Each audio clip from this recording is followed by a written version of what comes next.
அவர் பக்கத்தில் உட்காந்து கேட்டு, ஏன்னா அவர் எழுத்தாப்பில் ஒன்றும் எழுதக்கூடாதுன்னு சொல்லிட்டார்.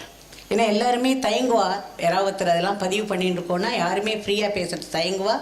அதனால் நீ இந்த பிச்சைக்காரன் முன்னாடி இங்கே உட்காந்து எதுவும் எழுதக்கூடாதுன்னு சொல்லிட்டார்.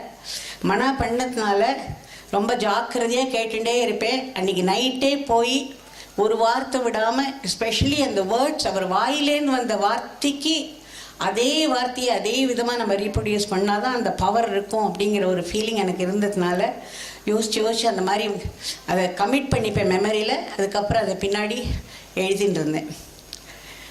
அதுக்கப்புறம் ஒரு நாள் பின்னாடி சுதாமாவில் பகவான் வந்த பிறகு அந்த பாக்ஸை அவர் முன்னாடி வச்சு, பகவான் இந்த இதெல்லாம் 1070 பேஜஸ் எழுதியிருந்தேன்.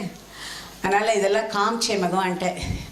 அப்போ எடுத்து கொடுக்க சொன்னார், ஒரு நோட் புக்காக எடுத்து கொடுக்க சொன்னார். அப்படி ஒரு வாத்சல்யத்தோட